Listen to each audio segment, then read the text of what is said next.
This stream is powered by Melita, using Melita Gigapower Internet.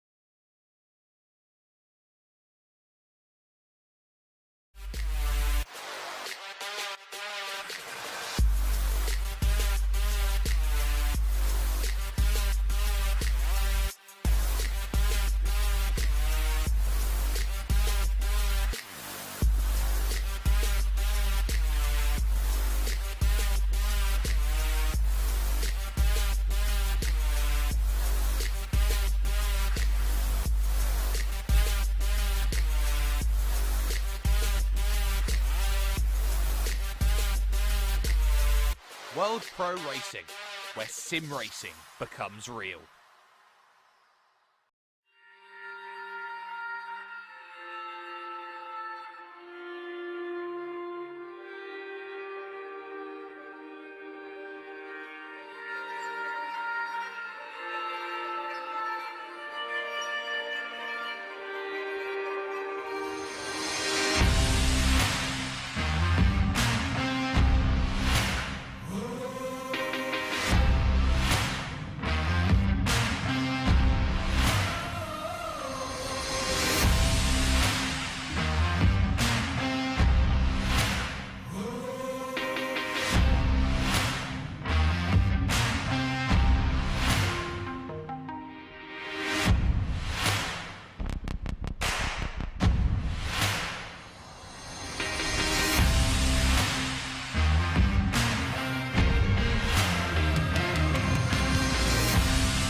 For only €5 a month, experience every high-definition moment on your TV, tablet, phone or PC. Great teams, great moments, and so much more. TSN from Melita is your ticket to stay in the game. Visit melita.com/sports.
Senna was a god. No one could even dream to follow him. I'm from a very humble background. The role of women at that time were really difficult. This is so dangerous. You are risking not only your life, but also my life.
Wish your Wi-Fi network would just work in any room?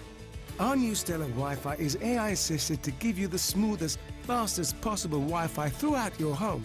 Stellar Wi-Fi, assisted by AI, exclusive to Melita.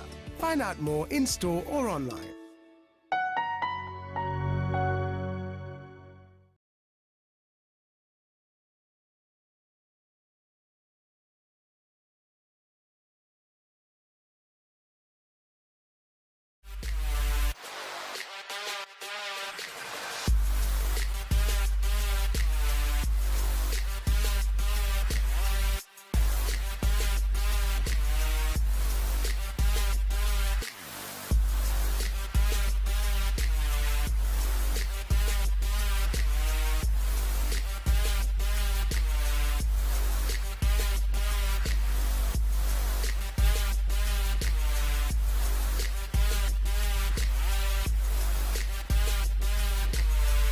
World Pro Racing, where sim racing becomes real.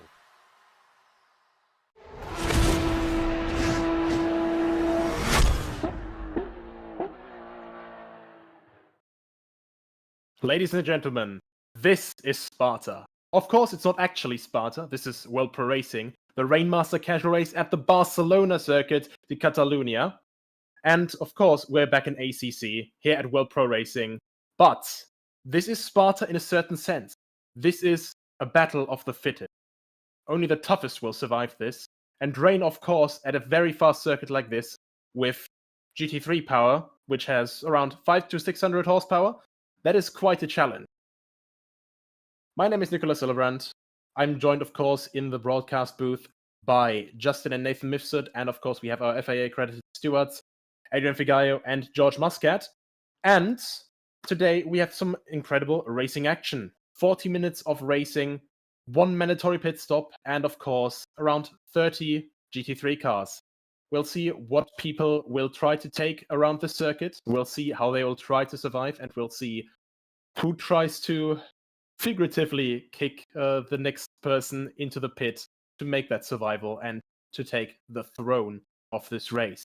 Of course, this race couldn't happen without our partners and sponsors, AMD, HyperX, GT Omega, Thrustmaster, Melita, and of course, our broadcasting partners where this race is also shown besides our social media, ESTV, Motorsport TV, and TVM Sport.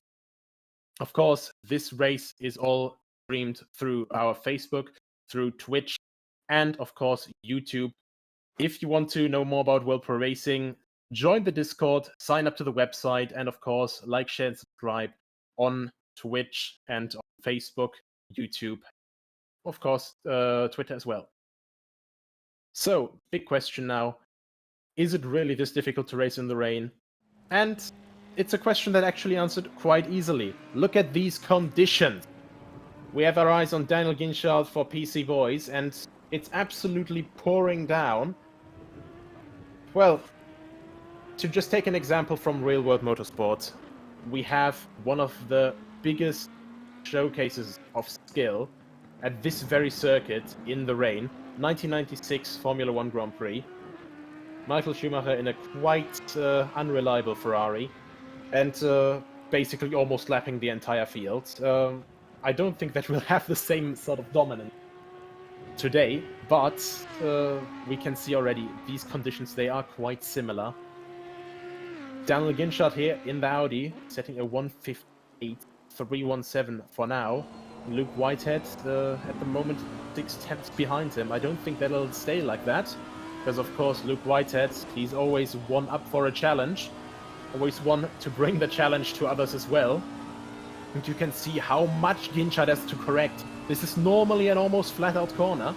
Only one steering input needed as you just go a little bit wider and wider as you get carried to the outside of the corner. And look at this again! Correcting! The rear end is just loose. Barely able to get any traction whatsoever. These Pirelli tires are trying to find the grip, trying to get the water out of the way, but it's just not quite possible all the time with these water masses on the track right now. This is why this is not the Rain Casual Race, this is the Rain Master Race. You can see now here up to third gear and actually stays there. You can see how much slower it is compared to the dry conditions.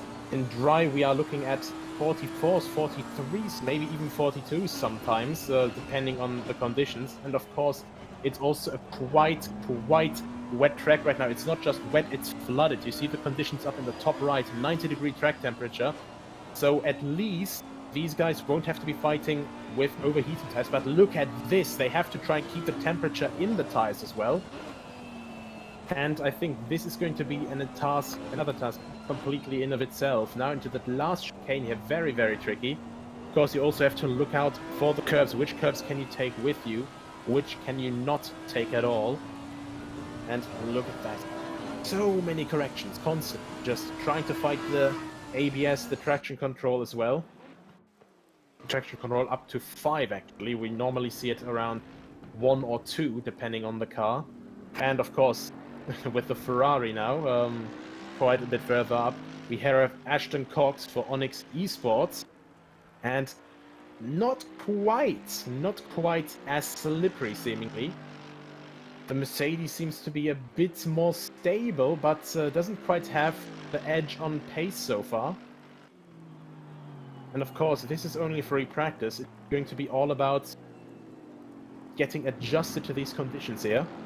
And we have quite interesting car choices here actually as well. So, since the 2020 DLC dropped, a lot of people have changed to front-engine cars, but right now the top two cars, mid-engines. So, quite unexpected for some people. Then again, the Audi R8 LMS Evo from 2019, a quite strong car, and the Ferrari GT3 Evo, 488 of course, also quite a strong car. And with the current BOP here, they seem to be going quite nicely. They seem to have quite good pace, but the question is, will they be able to keep this pace up throughout the entire race? Luckily, they won't have to conserve tires whatsoever. One mandatory pit stop, of course, in the 40-minute race. People will be fighting on the edge, and we can see here Ashton Cox actually being very brave, taking a bit of AstroTurf with him as well. Normally, that if you have it on the wrong patches, if you put the load down wrong, you will definitely end up spinning there. And of course, the suspension has to be adjusted for all of these conditions as well. You can see that in the back there. There was a Ferrari that was having a big fishtail moment there. Driver definitely caught by surprise and a little bit scared for sure. There we have a little bit of a wiggle there from Ashton Cox's AMG GT3 Evo. And some flashing going on there. And that is... Ooh, that is the Aston Martin going around. Bright yellow. Which driver was that? I couldn't quite see the number plate, sadly. But nevertheless, Ashton Cox barely able to avoid that wreckage of the Aston. Makes it around the last corner. And does he improve with his time? No, he does not. But consistent lap time, only 1/10 behind his fastest lap so far. But someone who does improve, that was Luke Whitehead going to the top of the standings so far. And look at this rain here. Look at all of this downpour. We can see the spray coming up. The visibility is absolutely atrocious right now. And let's just say we can see here that the fans on the grandstands are virtual, because I don't think in these conditions that anyone would be sitting on that voluntarily without that much rain cover. A lot more people would have some umbrellas out, but very nice little shot there. The visibility definitely down. Daniel Ginchard notices that he's not on top anymore. So definitely trying to make amends now, trying to fix it immediately. There's an Aston Martin on the inside as well, resets back to the pit lane. Ginchard now has to get past one of his brand mates, number 27. That would be Höckert, 6th place currently. Ginchard quickly tries to make his way through that. But what does it really mean to race in the rain here? We've had a lot of physics updates with Assetto Corsa Competizione recently. Rain tires are behaving differently now. They are apparently not supposed to just completely disintegrate anymore, or as quickly as before, as we have Höckert in the back end actually taking a little bit too much of that AstroTurf, as we saw. And now actually just making, maybe contact with a barrier, but hopefully not. See the beautiful big logo of Circuit de Barcelona here. Actually now out of date as well, because they have done an upgrade to the circuit over the winter break to 2021, of course. Now we are here with Luke Whitehead though. H3 Racing. Ferrari, look at that, now slowly trying to make the turn and trying to keep the steering very steady, trying to keep the engine steady.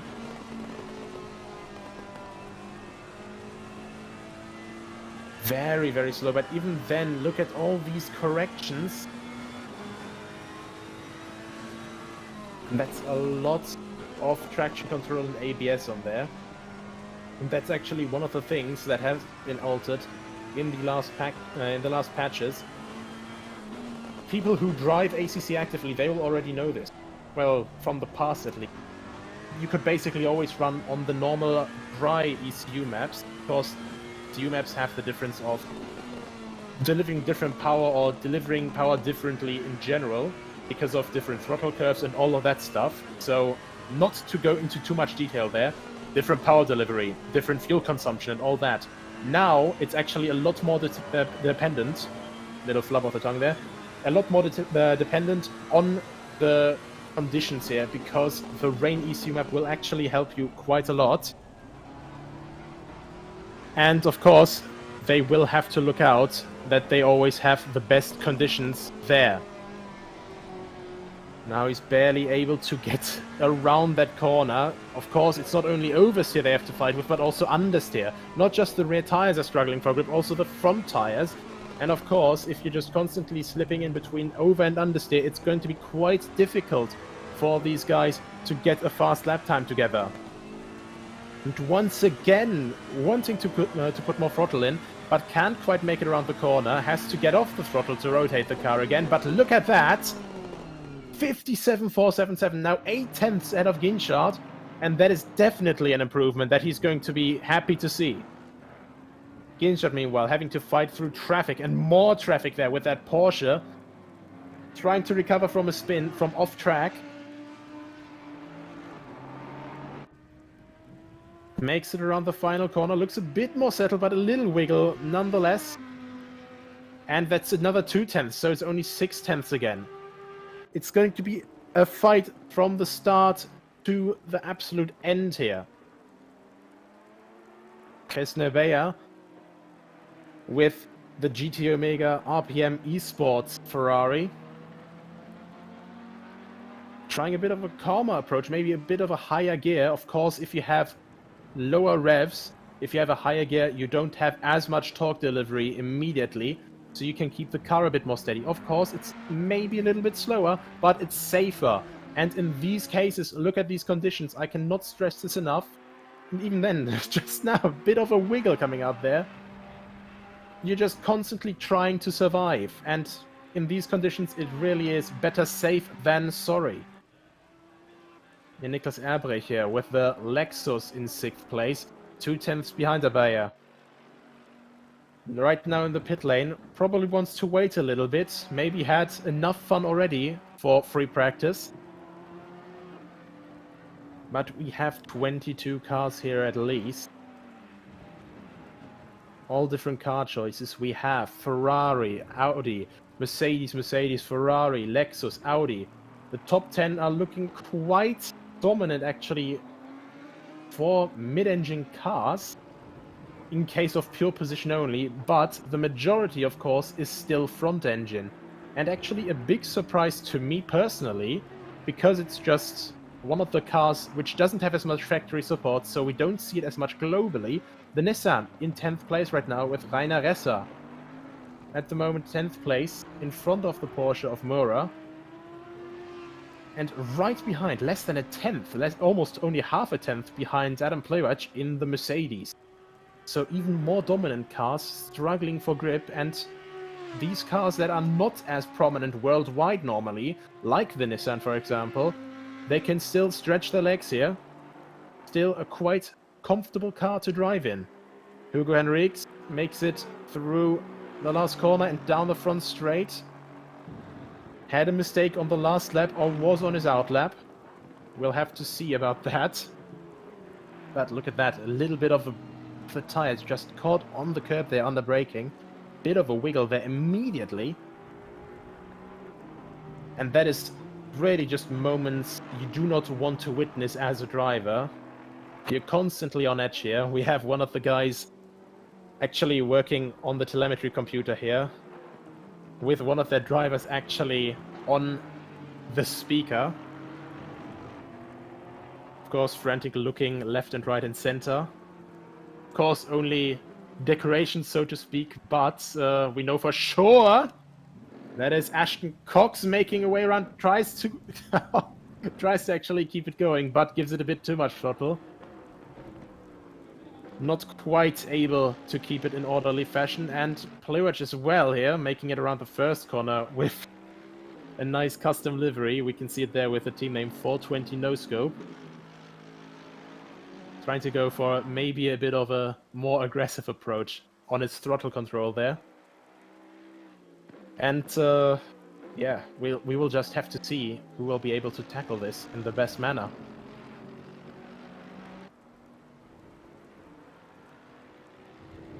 Of course, it's going to be quite difficult here as well. We will have to see which engines will actually be better for this, because normally, of course, naturally aspirated engines, so for example the Audi, the Mercedes, the Lexus, those will normally have the advantage for a more predictable power curve. They are normally a little bit more relaxed than that. Of course, they have a bit of a, how to say it, a bit of a disadvantage in power compared to displacement, compared to turbo engines. But of course, they have that displacement, and there's no replacement for displacement. Big engines, we have the 6.2 liter of this Mercedes, we have a 5 liter V8 in the Lexus, we have a 5.2 liter V10 in the Audi, and people will really just have to play their cards right here. A 4 liter Boxer or straight 6 in the Porsche in 13th place right now, and of course that one's rear engine as well, so everyone will have to play their cards right. Everyone has to play out the strengths of their vehicles. As we're now going for the last moments of the waiting time. Playwatch goes across the line once more and improves. But now it's going to be the really interesting fight. Fight for pole position. And of course, the starting order is all the more important in the rain, because if you start at the front, you don't have spray whatsoever, you don't have any vision impediments whatsoever. I say no whatsoever, but of course there's still the rain, there's still a bit of fog, and of course not so much light, but it's still a lot more visibility than in the rain. Spray really impedes your view, and of course if you can't see anything, it's less likely that you hit your braking marker. Of course, once again, if you want to join this fun, if you want to join this action, or if you just want to start racing, everyone is welcome here. Everyone of all skill groups. We have professionals, of course, like Luke Whitehead, but of course, if you're just starting out in sim racing and you're just looking to get some track experience, sign up to World Pro Racing. And of course, if this is a professional environment, it's the best place to learn.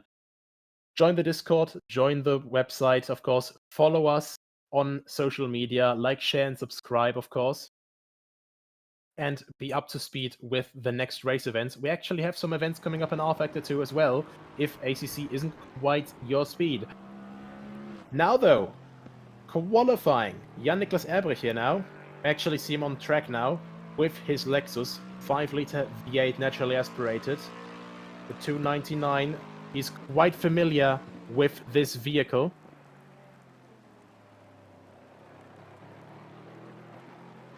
Still very slowly, and that outside sausage curve, that outside anti-cut is so difficult. And as I mentioned, also rFactor 2 events coming up. We also, of course, have Gran Turismo Sport events coming up for people who are more used to console gaming. And of course, GT Sport is quite popular on PlayStation 4. But now we are on board here with Jan-Niklas Erbrich around the last corner, tries to take a bit of curb so he can be a bit more inside. But now flat out on the throttle. The LL Racing Lexus down the front stretch up to 6th gear now. And early on the brakes, very early on the brakes, down to 2nd gear. Look at them barely look at that curb. Actually now, that is actually really just showing a lot of track knowledge as well, showing how he knows his car, knowing what the car will do next. It is quite difficult.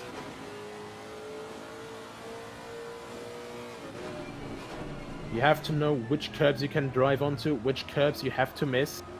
And now down to 2nd gear again. This very difficult corner, very tight at the beginning, but opens up at the end. Down to 1st, I think. Yes, there we are. Has to move the steering wheel to the side a bit. And you can hear the V8 roaring, trying to get traction.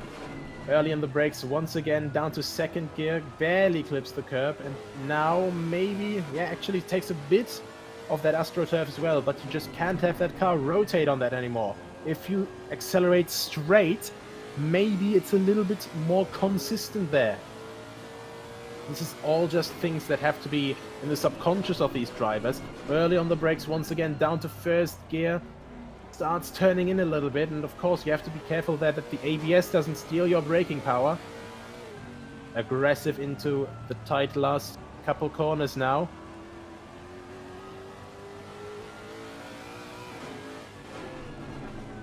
Makes it around again now through the chicane. Turns in a bit too early. There has to correct massively, and of course that kills a lot of flow. So Erbrecht not quite able to get the maximum performance out of this lap. But we'll have to wait and see. He comes now out of that corner. Cross the line. And only second immediately, because Whitehead 1.4 seconds faster. 1:58.365 at the moment. And Erbrecht 1:59.7. Now we have Rainer Resser in the aforementioned Nissan actually. Number 690 in bright pink. Even with spray, you should be able to see this car a little bit more easily. And Ginchard only less than a tenth behind Whitehead for the front positions. And Resser, I think he had an invalid lap. That must have been one. I can see the first couple cars getting into position now, though. Kirsten Abeya, actually, now in 15th place, of course, still hasn't delivered a lap, but probably in the process of doing so. Number 19, GT Omega RPM Esports Ferrari, trying to get around the last couple corners. Sector 3, of course, very, very tricky. Every single time you have to start accelerating from a very low speed, and with areas of no traction, like in this flooded circuit, it's not going to be an easy task. You can actually see him before turning in for that right-hander. Tries to get a bit of more road there. Maybe it worked out to his favor a little bit more, but it must have been an invalid lap as well. So people actually struggling to get a solid and valid lap here together. But of course, who could blame them? Even if the track limits are a bit more relaxed in the rain, look at that still also. Even at the front, they're fighting with traction out of corners. Look at that there, that wiggle. Now a little bit calmer throughout the rest of the corner. But yeah, just people trying to survive here, trying to have the best performances that they can. But now here's Ginchard. Whitehead improved by 3/10, by over 3/10 actually. And now Ginchard, of course, can he respond to that? Can he deliver a valid reply to that? Can he even maybe get up to first place? He can! 0.003 of a second! You would think water masses the size of, well, what looks like the Atlantic just raining down on this track would tear this field apart in terms of pace, but no sir, no madam. Look at these guys just going at it, and Carly Atkins actually up to third place now, 0.3 only behind that. So now we have 3 different cars in the top 3 within half a second. Quite honestly, with these pace differences, I don't think these guys care if it's raining or not, and that is actually a bit of contact for Carly Atkins, not quite working out there with the Ferrari, trying to maybe make space or trying to stay on track there.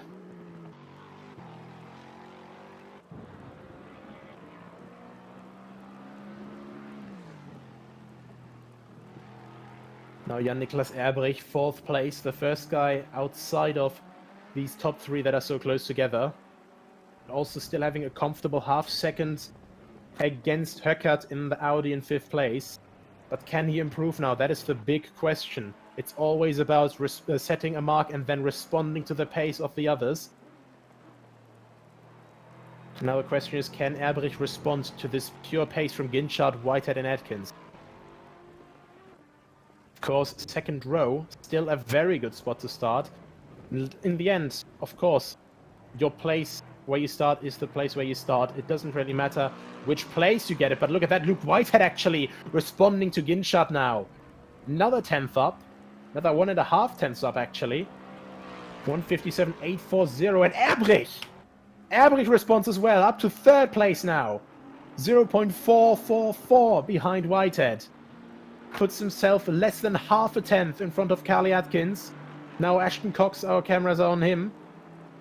Next Mercedes, the third Mercedes down the grid, right behind Adam Plewich for Onyx Esport, and that is barely able to keep the traction under control there. And that is the... Oh! And that was, I think, commentator's curse. I'm sorry, Ashton.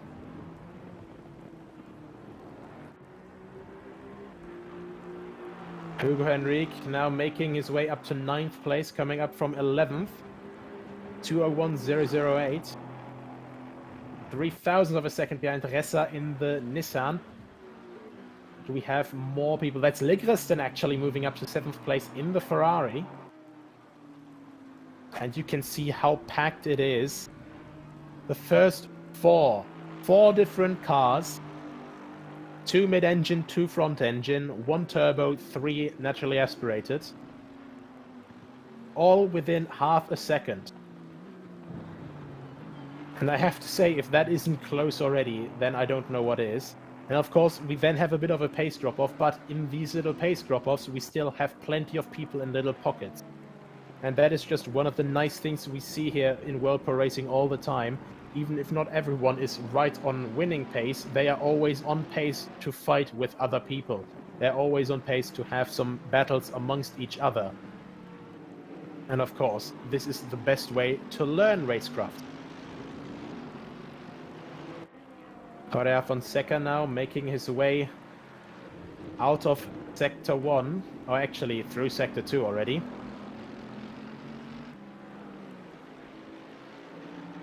You can see that rear end of the Mercedes struggling for traction once more around that normally third gear corner, fourth gear normally, but here we saw Ginchard taking in second gear, and speaking of Ginchard, makes it up another time, 57.6 dead.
Mirrors as well. It's going to be difficult in turn 1, and not just turn 1, but 3, 4. The entire first couple laps will be the most difficult part because everyone's just so close together. And as I speak of how difficult it's going to be, we saw that Bentley in the gravel trap as well. And even then, we know the Bentley is one of the most stable cars here.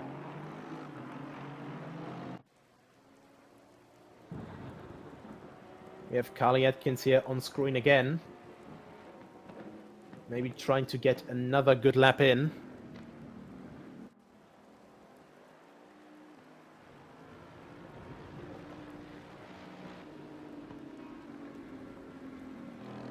Coming through that tight, long right-hander. And the old track variant, of course, that would be a lot easier right now, especially in this wet weather. You can see it on the right of that camera angle. Just a long flowing corner into this next flowing corner, but we have this more tight chicane. Of course, that raises the difficulty even more, but that is not a problem for Carly Atkins. Makes it up again. 57.663 now. Second place, and therefore firmly puts himself up to second place, in front of Luke Whitehead, in front of Jan-Niklas Erbrich, or actually remains in front of Jan-Niklas Erbrich. Now we have Kerstner Bayer as well, GT Omega RPM Esports.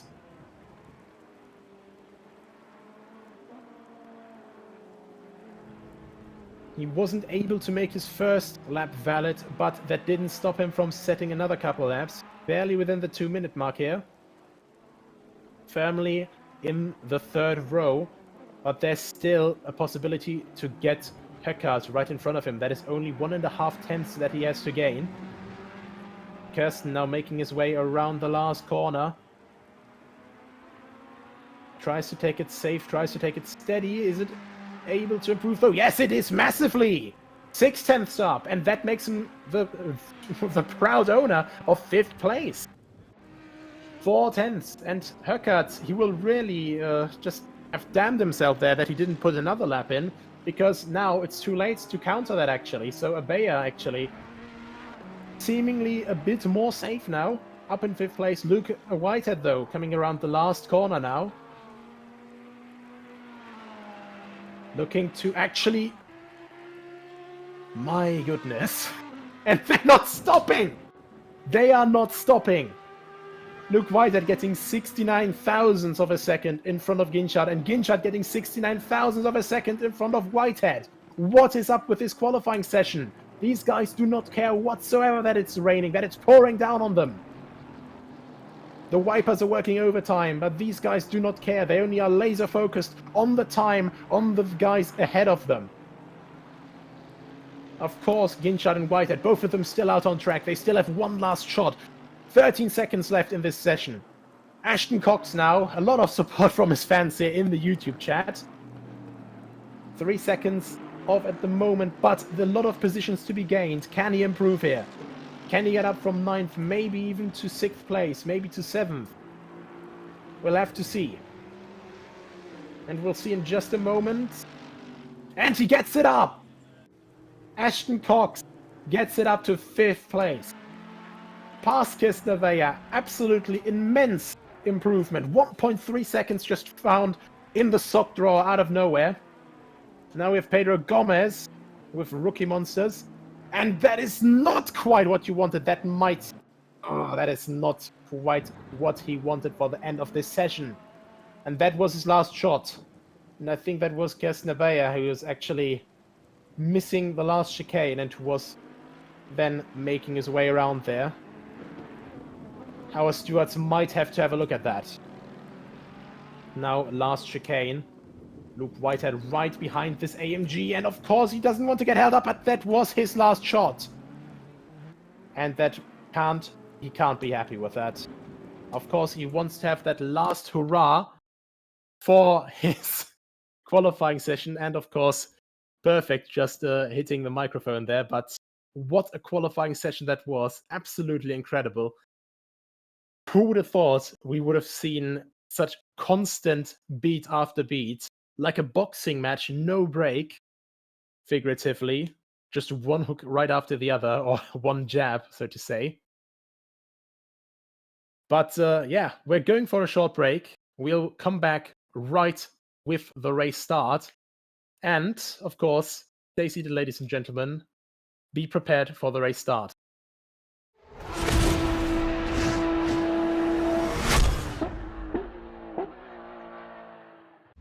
For only €5 a month, experience every high-definition moment on your TV, tablet, phone or PC.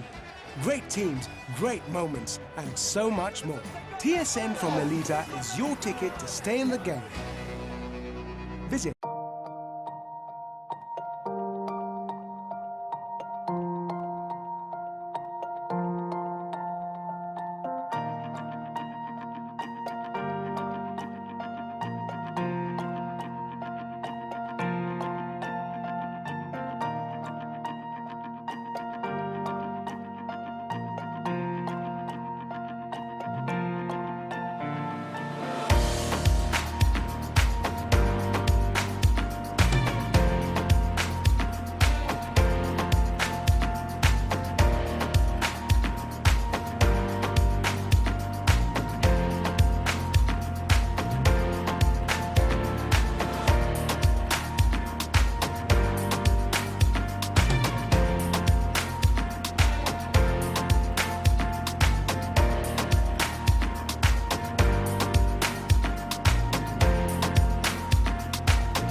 And we're back in rainy Barcelona.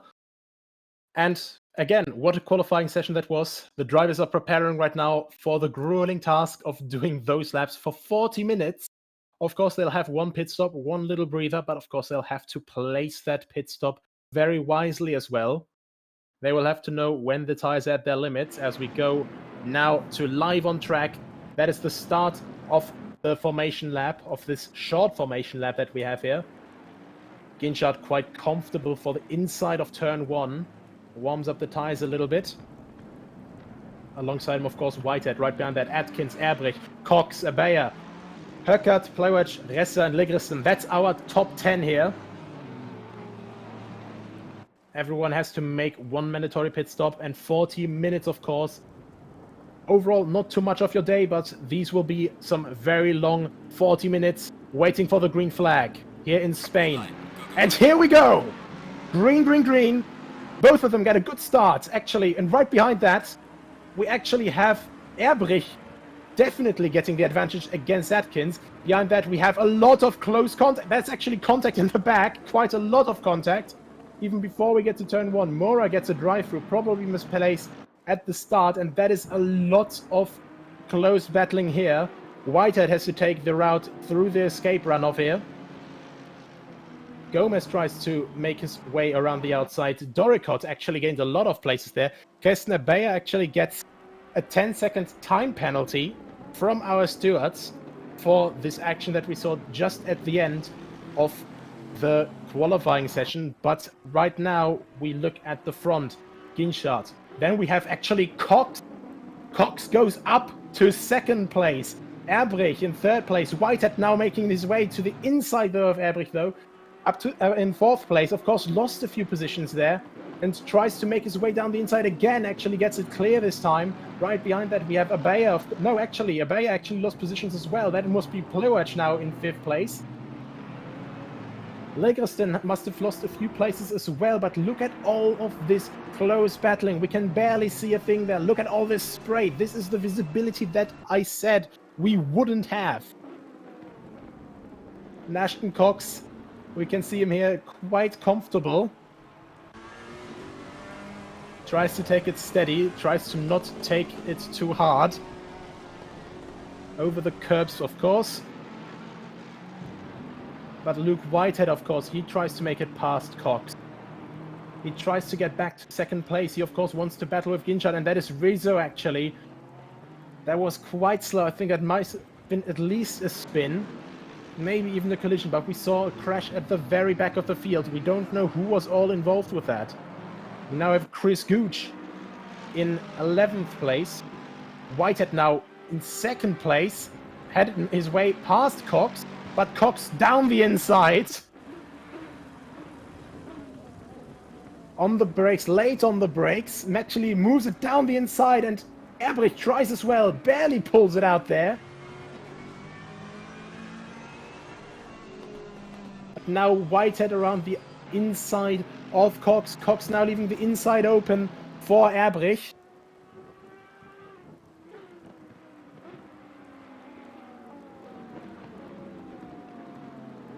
And a lot of shuffling going down left, right and center. And Erbrecht tries his best to be late on the brakes, but it costs him too much braking distance. Leaves the inside open for Cox again. And these guys, they will keep fighting until this race is over, I have a feeling. Now we have our eyes on Pedro Silva there in 14th place. There we have a group of 4 there. And there was actually another car there. That is, yes, there's Kestner Bayer actually in the gravel pit. So that no, actually that wasn't Kestner Bayer. So that must have been James Ram. But yeah, very difficult visibility, and of course, very, very difficult in general with the lack of traction here. Dan Hackett now makes it down the inside of Alexander Doricott. Hackett actually coming back from a few race bans that he had for on-track behavior. Of course, we have these things here as well. We have our FIA-accredited stewards, very professional environment here, and of course, dirty driving or just repeated incidents of any sort, they will not get tolerated so easily. Carly Atkins lost a lot of places at the start. Makes it past Hackett though, up to 14th now. Onyx Esports driver definitely desperate on getting back up the order.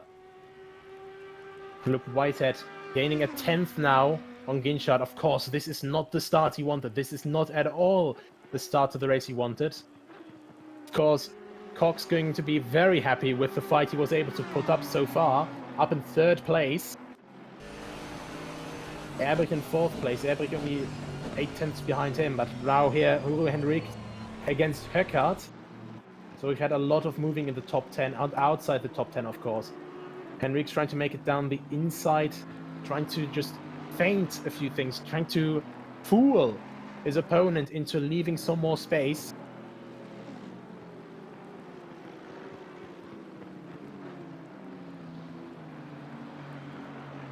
Now Udo Henrik's actually making the move stick down the inside, but can he keep it together for the rest of the corner? Yes, he can.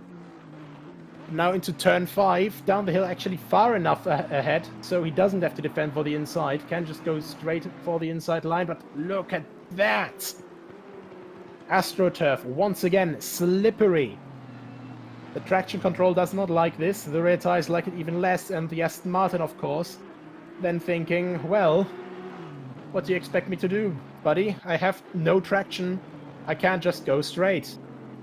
Horia Fonseca now trying to look for defense against Jamsram. Jamsram, of course, desperate to make his moves way back up the grid after that spin into the gravel that we saw at the exit of turn 4, at the exit of Repsol. Now making his way through turn 9, medium speed, and of course very, very difficult to get that constantly right.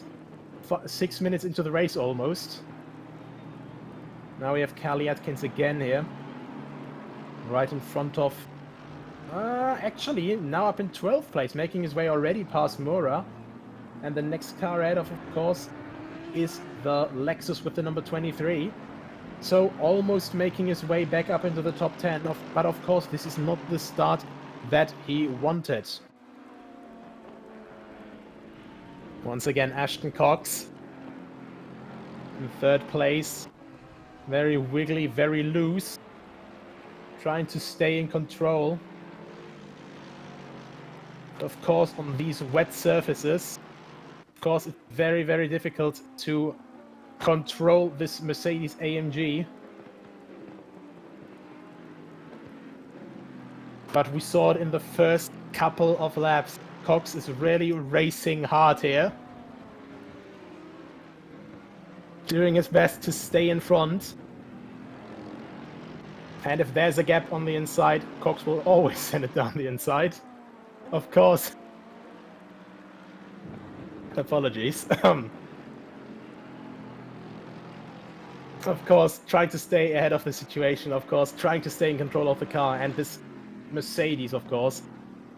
That is one thing, that is one beast that Cox has to handle. Here in the wet. And the ECU maps, of course. The ECU maps, of course, in this Mercedes are not doing Cox any favors. The Mercedes doesn't have that many ECU maps to adjust. Only has 3 maps, and of course, you try to run maximum power all the time, but of course that is a lot of power to handle, a lot of power to put on the rear wheels. And look at that, that is Erbrich now trying to make it down the inside, late move on Cox. Bit of contact there, and actually pulls back out again, and now down the inside again, over and under through the slowest part of the circuit. And Erbrich sends it down the inside successfully of Cox, but he won't be having that. Ashton Cox, look at that, barely any visibility here. Right on the tail of Erbrich, right on the tail of the Lexus, down the front straight, but the Lexus has the edge on speed. And we just cut away barely before the brake lights came. And honestly, I would have liked to see if we could even see the brake lights in this situation, but look at that. Cox is all over the back of Erbrich, all over the back of Lexus.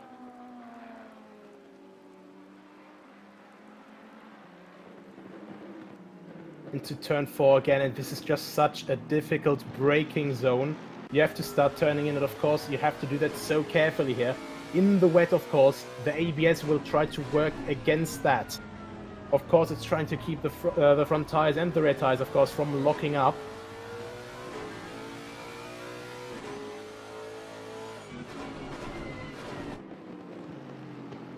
So they try to take away some braking power, but of course, then you overshoot the corner. So it's difficult to stop in those situations. But these guys, nonetheless, they're still fighting. Whitehead actually has lost a bit of time to Ginchard now. So Ginchard on top of his game in the Audi. Here we have him in the picture. And we saw in free practice, we saw in qualifying how he's fighting that car with a little bit of a slide coming on. And there are the first few signs of actions from our stewards. So, any of our drivers who are maybe listening to the broadcast, the level of stress is shooting up to 99%.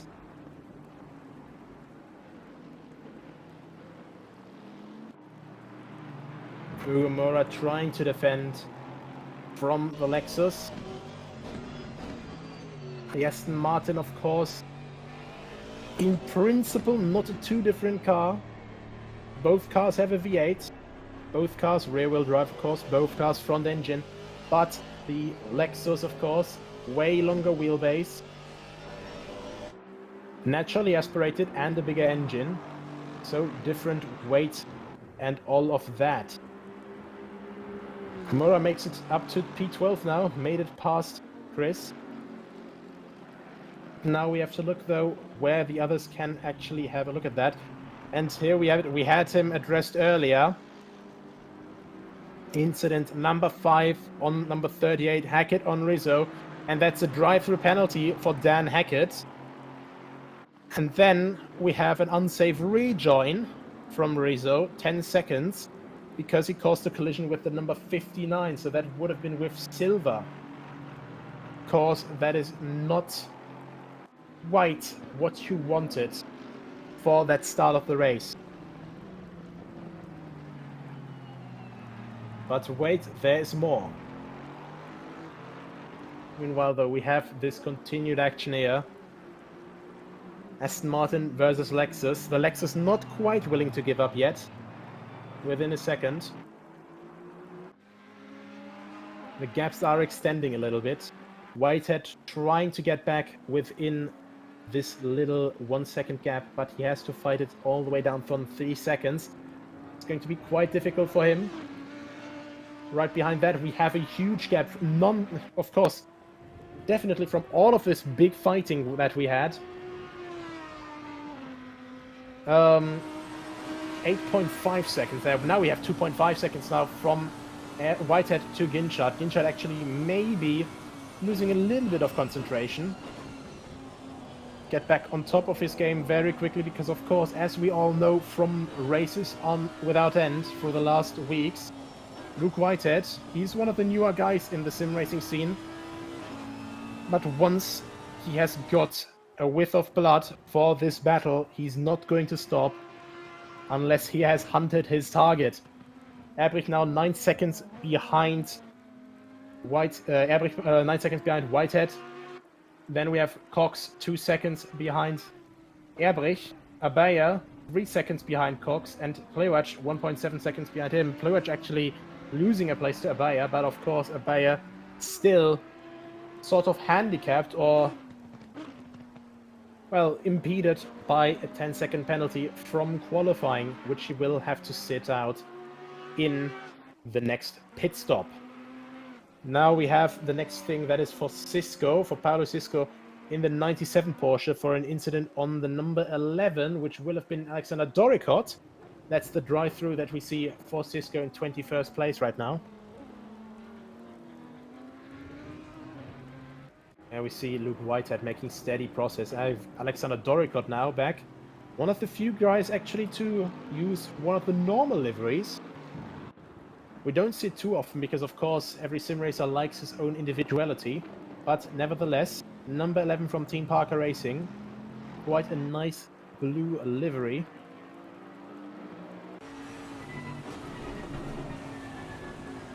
And of course, besides the Ginetta in GT4, and of course the older Bentley, only right-hand drive car in this simulation. Yeah, lovingly also named the Boatley. Definitely the correct weapon for these sort of conditions. Now with Ricardo Moura in 19th place, fighting Pedro Gomez, the rookie monster's Ferrari.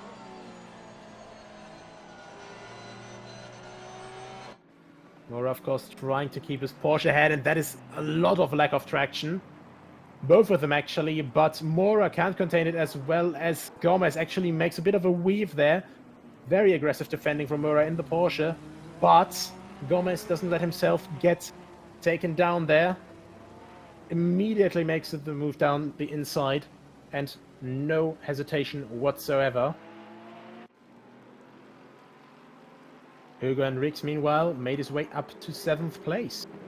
Quite a good run from him so far, now right behind the Nissan of Rainer Resser, and right behind him, of course, Adam Pliwacz, who's been having a not so great time overall. Now we have the pit window open for the next 10 minutes. People will have to make their mandatory pit stop here.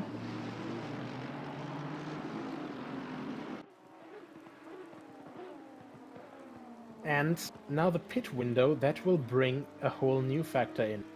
Because, of course, this pit stop will take a little bit longer, and it's going to be all about where you come out. These guys, these two guys here, Whitehead and Ginchard, they have a bigger gap to the rest of the field, but nevertheless we have a very long pit lane here, and of course quite a long service time. So these guys will really have to watch out, when do I time my stop perfectly? When do I time that the other guys will come into the pit lane, that I don't get that much traffic? Because of course, if they are already pitted, they still have to race other cars for position that haven't pitted yet. So it is all about this little chess game now. It's all about this little bit of luck as well, as Hugo Henriques doesn't have that much luck and actually drops down a position. That's actually Adam Pliwacz ahead of that, sending it down the inside of Rainer Resser through the last chicane, through RACC, and now through the last corner, Catalunya. Rainer Resser actually uses this chance to move to the pit lane. That's quite a lot of cars actually getting in there. There's Abaya, that is Pliwacz, and Abaya actually just wants to get rid of his penalty, I believe. And that is the perfect timing, you know, if not now, then when? Meanwhile, Ginchard and Whitehead 1.9 seconds apart from each other.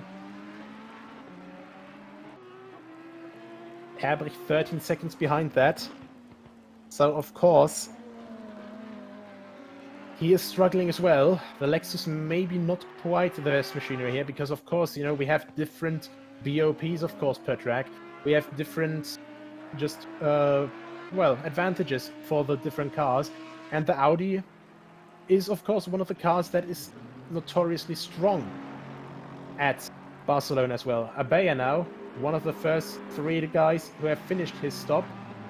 Abaya, Resser, Pliwacz, they make their way back out. Doricott actually made his way into the pit lane as well. Christy for you as well. Afonseca and Rizzo also in the pit lane, so Rizzo clearing his 10-second penalty as well.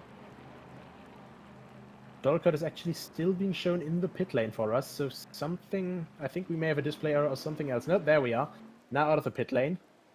It's just that long of a pit lane. Now Ginchard making his way down the pit lane. Quite early stop, and maybe he's going for an undercut. Maybe he feels that with new tires he will have a better shot at this lead battle.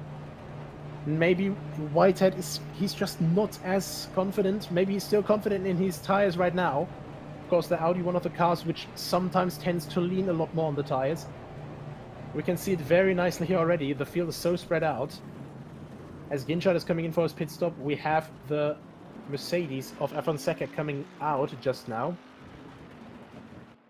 That is just the traffic that I have discussed just now. Whitehead now on his way, comes around the track.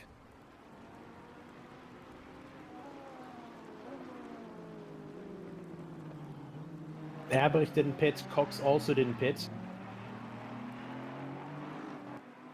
And this is really going to be holding your breath now. Oh, and this is a big crash! Abaya, contact with an Aston and another Ferrari. But that was a big one. That is not quite good, especially for Abaya, who just got new tires.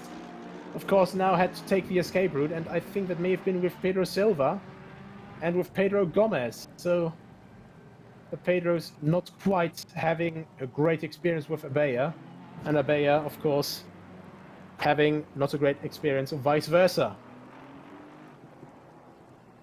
We hold our breath, though, fitting to the masses of water going down. Hold our breath to take a deep dive down into the strategy game. Should have grabbed our scuba gear for this one. Whitehead coming around the last chicane. Now the question is, will he go in already or will he stay out? And he goes in.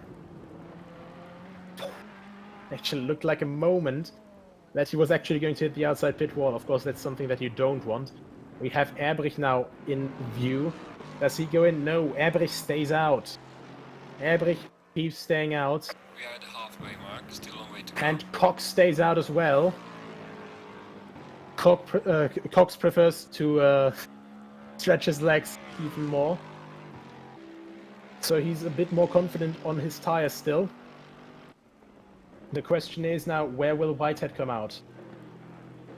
Will this have been enough for him to get a bit of an edge? Maybe just has he had his pit box better?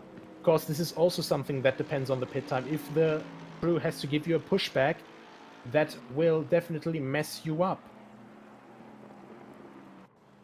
Ashton Cox, maybe it is time for him to think about a pit stop as well. I think that just now was Ginchard going past. We have Mora in the pit lane now. Höckert hasn't been in the pit lane yet. And Whitehead not into the Sector 1 mark yet. Of course, he has absolved his pit stop already. Maybe even ahead of Höckert? No, definitely not. But he definitely is past Ginchard. So that one lap difference, it made the difference. More out of the pit lane as well now. But Ginchard, that's 11 seconds. Something went mighty wrong there for Daniel Ginchard. 11 seconds. So that's 12 seconds lost. That must have been with the pushback. That must have been Whitehead hitting all of his marks. And maybe even a bit of holding up.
Consider joining the Discord, joining the website, of course registering there, take part in our races. If Assetto Corsa Competizione isn't quite your cup of tea, we also have on rFactor 2 and on GT Sport, so not only on PC but also on PS4, weekly casual races, special events and championships. Soon also, with, you know, a bit of teasing here, a couple of endurance races coming up. So, some special stuff coming up as well. Hugo Mora trying to stay ahead of Henriquez, who is half a second behind him. Aston Martin versus Aston Martin.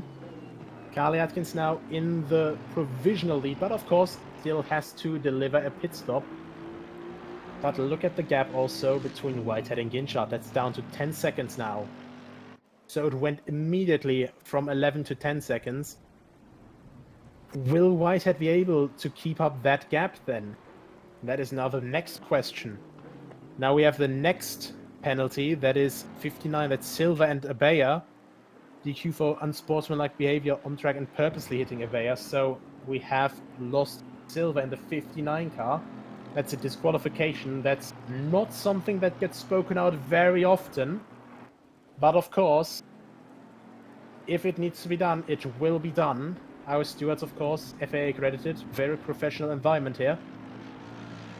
And very, very difficult, of course, for everyone to keep their wits by them. But, of course, World Pro Racing doesn't tolerate any form of dirty or unsportsmanlike behavior on track.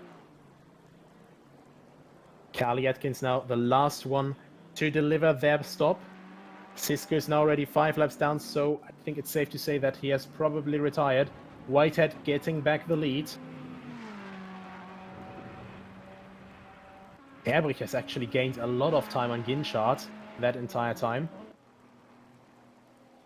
Ginchard not quite able to respond with the same pace that he had in the first lap, so it stays at 10 seconds right now. Erbrich 3 seconds behind Ginchard.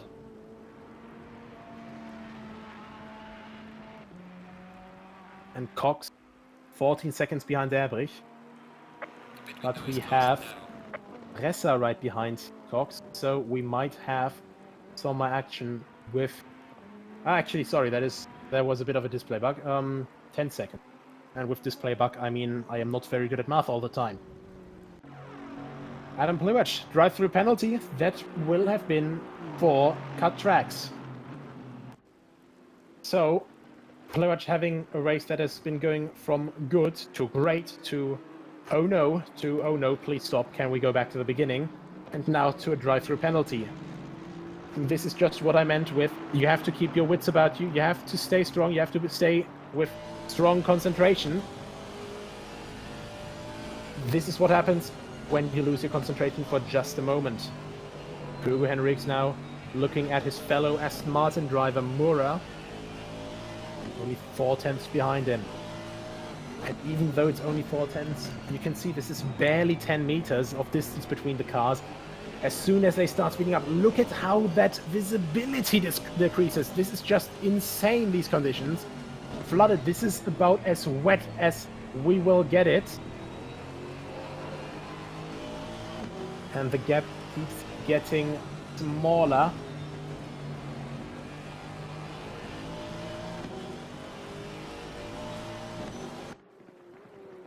Now again, Mura gets a better drive out of turn 9.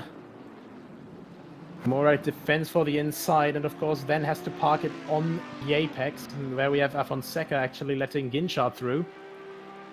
And Ginchard now in a bit of trouble, because that pit stop really hasn't helped him. With that beginning fight, with that a lot of action for Whitehead, for Whitehead, a lot of action with Cox and Erbrich. That was not quite what he needed at the start, but the pit stops, that really is what saved his neck in this battle. Hugo Mura now, still standing strong, and that was a little bit of a slide there, that killed a bit of momentum for Henriques. He has to look out there, lost a tenth there through that last corner. Of course, momentum, that is always what you need for these long straights.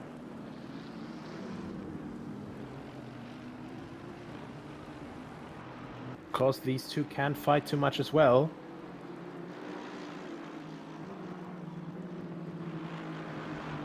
They can't fight too much because right behind them they of course have Kirsten Abaya.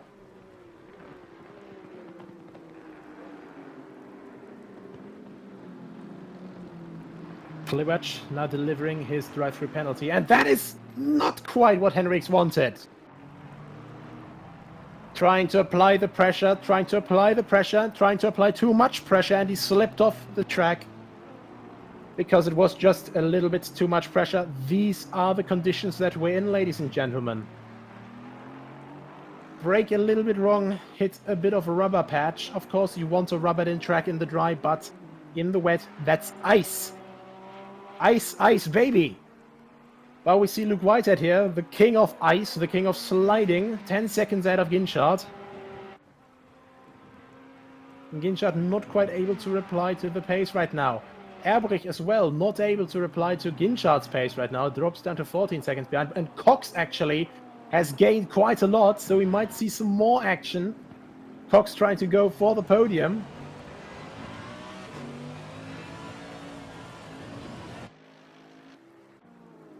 The Onyx Esports driver definitely not done with this race yet.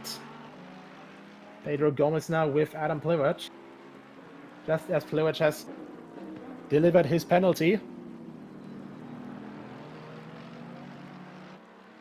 Weimar Rookie Monsters. Also a team that is quite famous through other simulators already. But that is Pedro Gomez actually losing a bit of this rear end. Not quite the action that he wanted.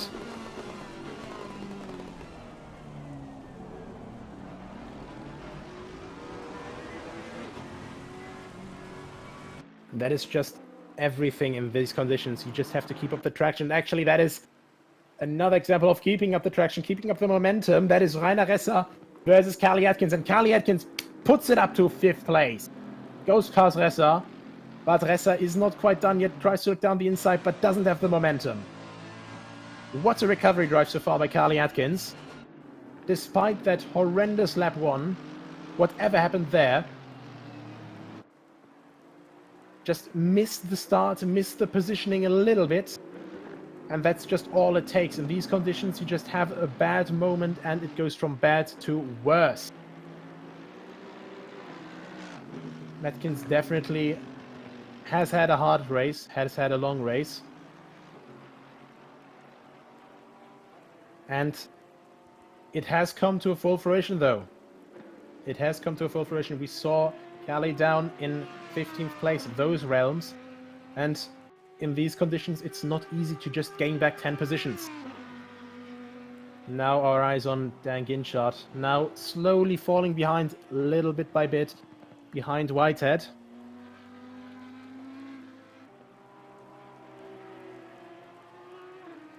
I think he has resigned to his fate now a little bit, just tries to nurse it home because, of course, it's not the win, but second is still second. Just finishing this race already is going to be mighty impressive. You know, I survived Barcelona in the wet. Barcelona went flooded. And even better than that, it will have been on the podium for Dan Ginchard, so nothing to be ashamed of whatsoever. Our eyes once again on Ashton Cox, doing his best, racing his hardest to get back to Jan-Niklas Erbrich, but Erbrich, of course, one of the drivers that is rare to make a big mistake.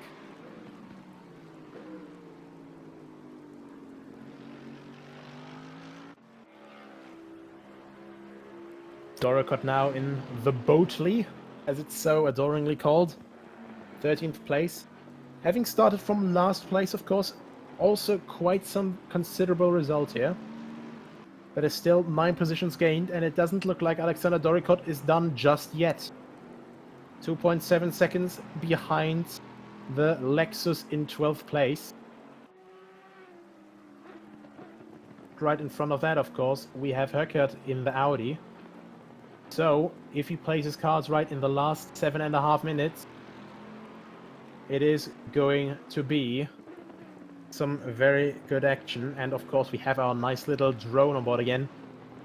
Our drone soldiering on through these difficult conditions with our favorite drone pilot Nathan Mifsud. Meanwhile, Luke Whitehead here. We saw an amazing battle in qualifying from all of those guys. And if you want to have part in these kinds of battles as well, join World Pro Racing. I cannot stress this enough. If you're a beginner, get your first steps here. It's a professional environment. This is where you learn it the best. If you're a pro and want to measure yourself with these guys, go ahead. We can see here, that's quite something to measure yourself with. So, no matter what skill group you are from, just join World Pro Racing, join the Discord, join the website, and stay up to date with our social media. Like, share, and subscribe. Of course, Facebook, Twitter, Twitch, YouTube. Always stay on top of things. It's never going to be enough racing, in my opinion, so just gotta keep the ball rolling.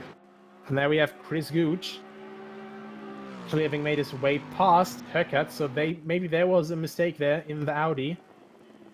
Right behind that, we have the Bentley laying in wait. Alexander Doricott looking out of his, well, the one guy with the different driving perspective than the others.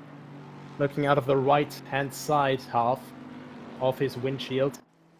Trying to see where he could make a move, how far he is away from the others. And we have the next penalty from our FAA-accredited stewards. That is the number 43. That is for Gomez on Pliwacz. That was a 5-second penalty. And there we have the next drone flight here underneath that bridge. That is with... yeah, that is Chris Gooch on board. And our drone is right behind Höckert, who is right behind him. So right underneath our drone here, off the camera there, we should have Doricott, of course, trying to stay close. And this is just so nice. Look at the dynamic gap here underneath the bridge once again. And there's Doricott coming to picture, coming around the corner. And we can see still a lot of correcting of steering locks. Early on the brakes. Early. It is a hairpin after all. And of course, these amazing drone shots, all thanks to our smooth drone operator, Nathan Mifsud, as I said. Nice angles that we otherwise would never get. Chris Gooch, of course, trying to survive these last 5 minutes here. Whitehead with a comfortable 12-second lead. Gooch is not so fortunate. But now Whitehead is going to hit some traffic. This is, of course, a little bit of reason for stress, because you can build up a gap quite a bit by consistent driving, but meet some traffic in the wrong places, get involved with traffic in the wrong way, and those 12 seconds can be gone rather quickly. Because, of course, for example, if we look back to Kirsten Beyer, who was spun around in turn 13 in a Europe car, the corner leading into that last chicane, 12-13 seconds, that is quite easily lost. And is that, my goodness me, something happened to Jan-Niklas Erbrich, nervous driving or something else, but Cox is back in there. Cox is back for more, some more racing for him in the wet.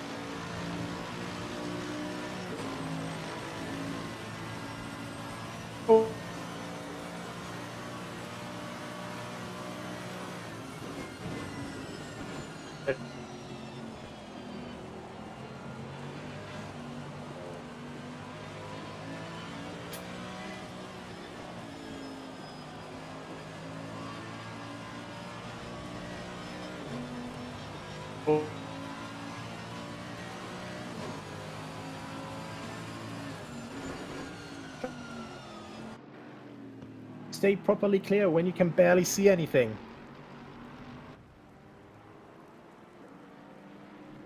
Look at that though, now turn 5. Down the hill, and no, Cox goes round, almost! Cox holds it! Cox absolutely holds it! Amazing car control from Cox. Ashton Cox completely sideways, goes to the inside grass, almost hits Jan-Niklas Erbrich, and doesn't even lose that much time. Fantastic control from Cox. And these are the moments, this is when your concentration is just half a second, even less. Just not 100% on point. Last lap now confirmed for Luke Whitehead. Cox can end this lap and then have another lap of attacking for Jan-Niklas Erbrich, but that is going to be it.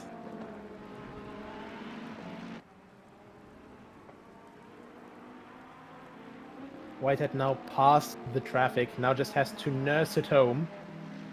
I doubt that any of our back markers would try to go for any unlapping move now. Erbrich making it around the last corner now, and that's again quite a tight line, but it worked.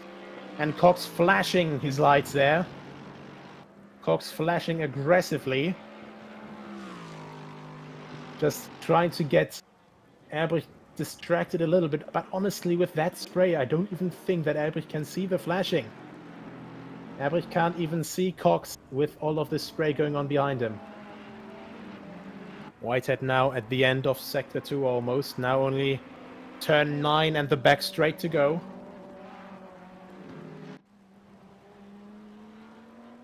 Makes it cleanly around that. Look at the clean driving from Luke Whitehead. And this is really just the reminder, consistency is key.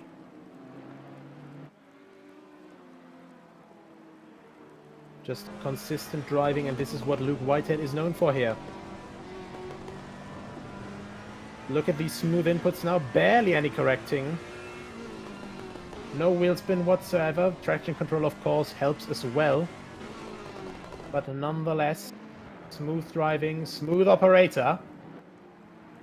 Makes it through the last corner now. And Luke Whitehead is the Rainmaster of Barcelona here. On the flooded track, most difficult of conditions. Has finished the race. Makes it across the line, and there's a little bit of a spin in the last corner. And I think that may have just lost, I think that is Gomez, lost the position there.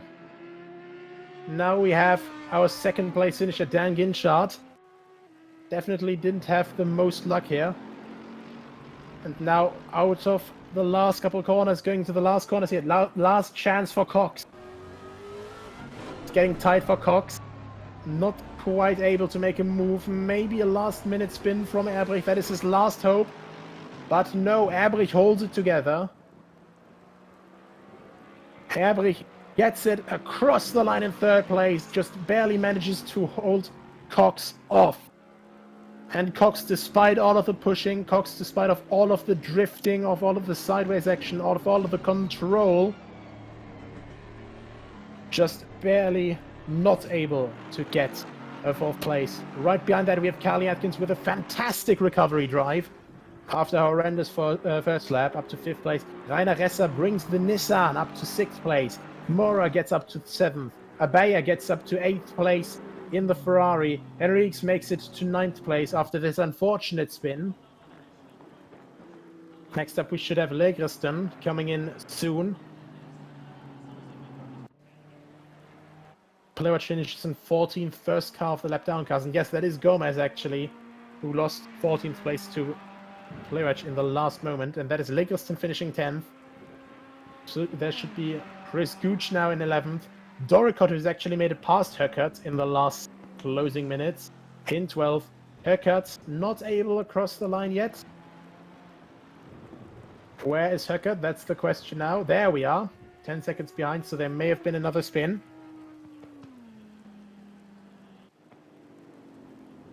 And this is our final result. What a race.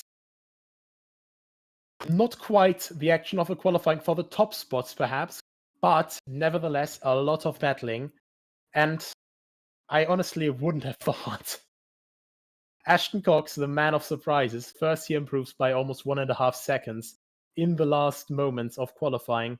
Then he just randomly starts a charge for 2nd place. So really, it was quite a wet race with a Cox surprise in the AMG.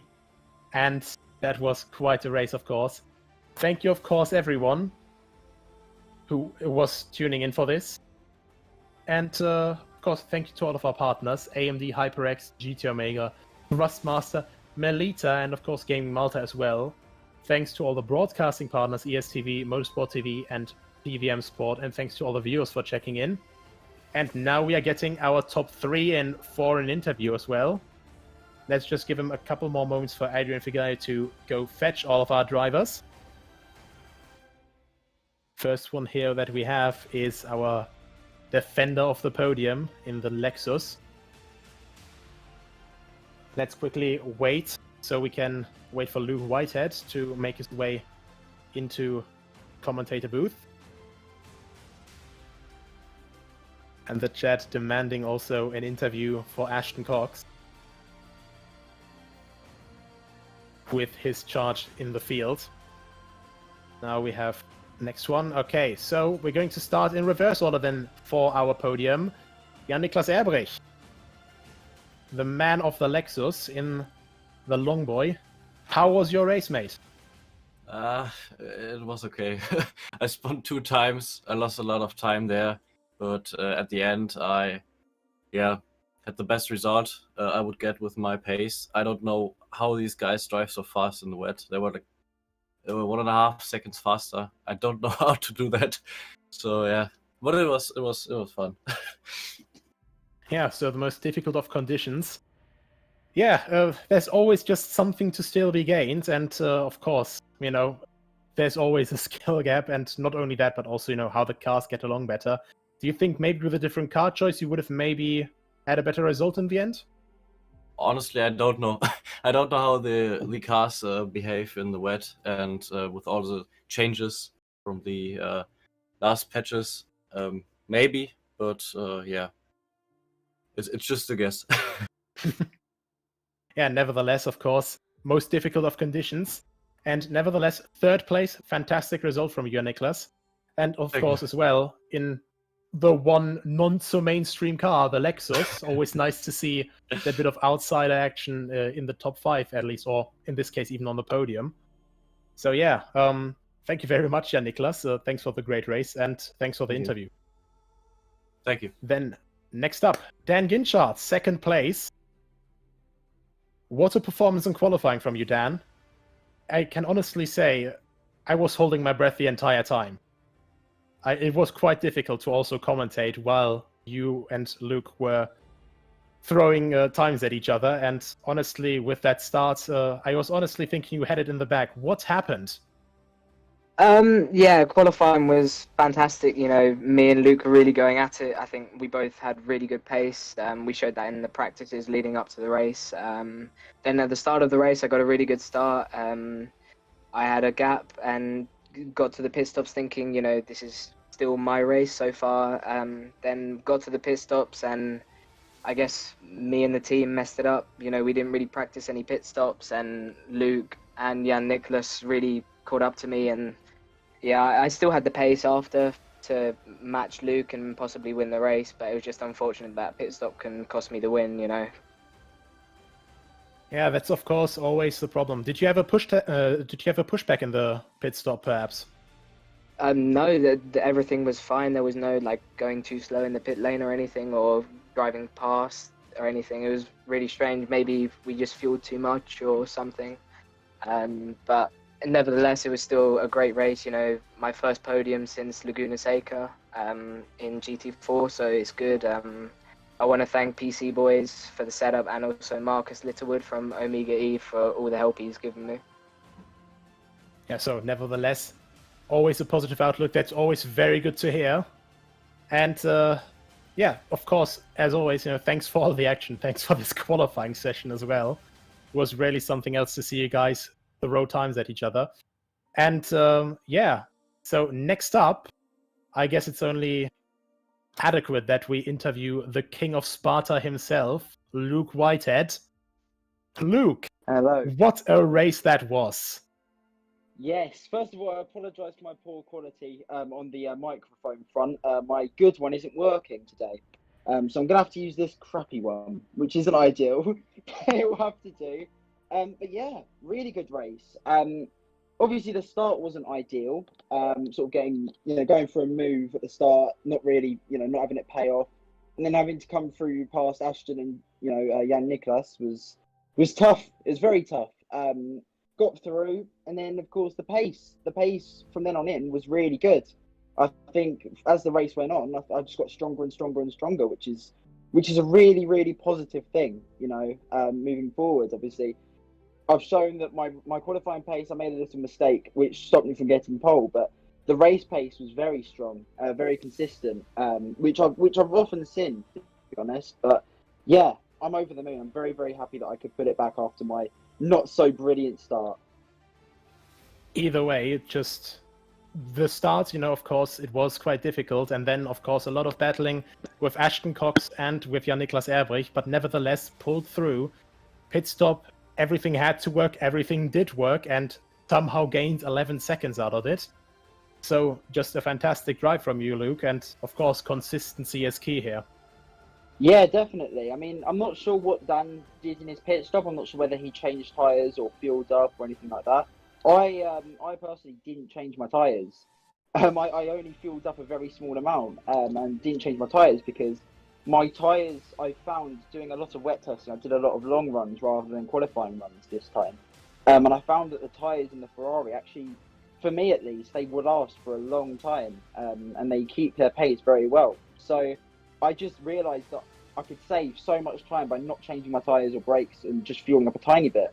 So the pit stop was only 4 seconds long. So it really helped. And obviously, again, with the consistent race pace that I had, it really helped. So yeah, I couldn't be happier. So yeah, of course, even if the race is only 40 minutes, still a strategy win. This is of course something that people find out when they test a lot, when they just explore all the different possible options. But of course, we're not quite done yet with our interviews. We have our challenger to the lead battle, who just came out of nowhere, in the ending stages of qualifying, Ashton Cox. Hello. Ashton, really a lot of surprises you brought for us this race. And just overall, tell us, how was your experience? It was a great experience, great race today.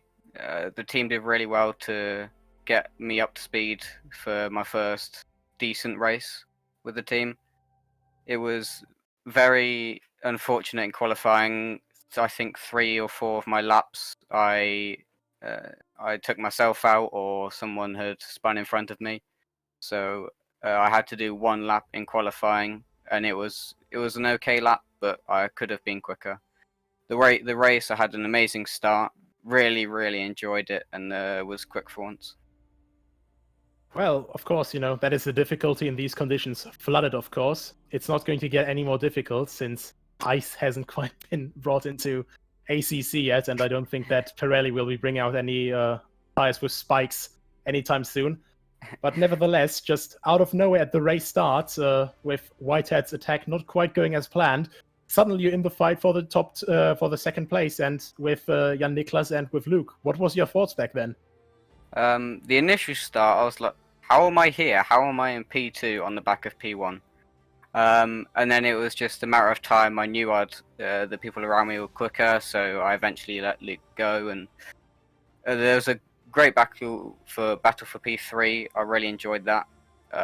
First good battle, and then I slowly dropped off. But then Jan-Niklas Erbrich, he spun, I think, once or twice, and I was right on the back of him for the end of the race. And I made a few mistakes, and it was almost over for me. But I did really well, I think, personally, and it was great for the team result. Definitely held one of the slides that we caught on camera very well into turn 5. Yeah, that was close. Yeah, very close moment, but very good car control there, so great respect from me. But yeah, so I hope that everyone had fun here. I know that I had while commentating, and judging from the chat, the viewers also had a lot of fun. Of course, thank you to all the viewers for tuning in. Without you guys, it wouldn't be possible to have these races. But of course, another couple of people that we have to thank for, our sponsors and partners, of course, AMD, HyperX, GT Omega, Thrustmaster, Melita, and Gaming Malta, of course. Without these partners, it wouldn't be possible. Then, of course, our broadcasting partners, where these races are also shown, and ESTV, the Esports Television Network, Motorsports TV, TVM Sports. And then, of course, we have our beautiful social media accounts, Twitch, Facebook, and YouTube for the broadcasts. Of course, the race director and race steward for this race were Adrian Figallo and George Muscat. Justin Mifsud and Nathan Mifsud were on the cameras. Of course, our resident drone pilot, Nathan Mifsud, with these last wonderful shots. I was your commentator, Nicholas Hillebrand. If you want to join these races, join World Pro Racing. You can see everywhere on these links how and when, if you haven't heard my advice so far. Of course, we have another event coming up at the end of this week, the Triple Challenge, utilizing the new British GT DLC. So that is going to be quite a challenge as well, with the beautiful new tracks, Alton Park, Satterton and Donington Park, and that will be something to look forward to as well on Saturday evening. I was Nicholas Hillebrand. Thank you very much for tuning in.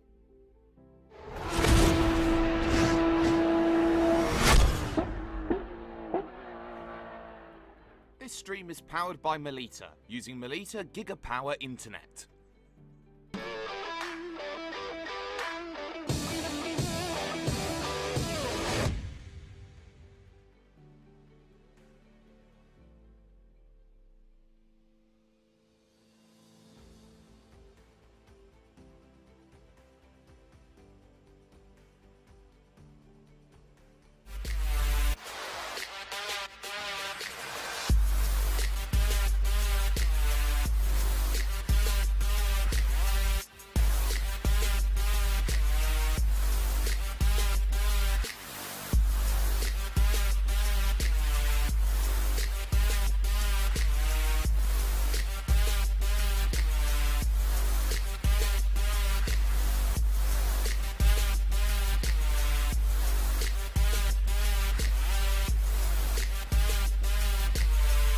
World Pro Racing, where sim racing becomes real.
For only €5 a month, experience every high-definition moment on your TV, tablet, phone or PC.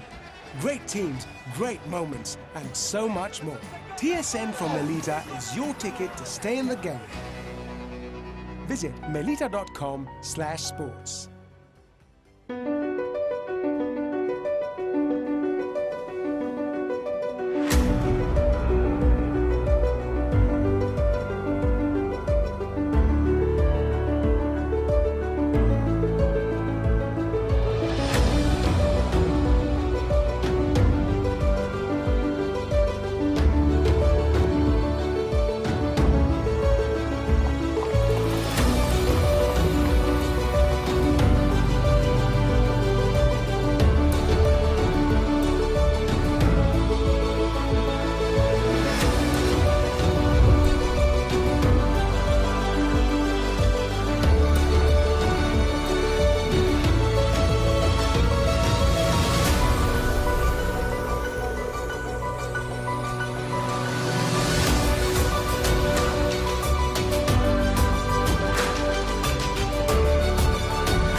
Senna was a god. No one could even dream to follow him. I'm from a very humble background. The role of women at that time were really difficult. It's just so dangerous. You are risking not only your life, but also my life.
Wish your Wi-Fi network would just work in any room?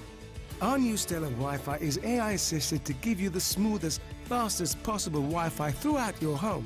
Stellar Wi-Fi, assisted by AI, exclusive to Melita. Find out more in-store or online.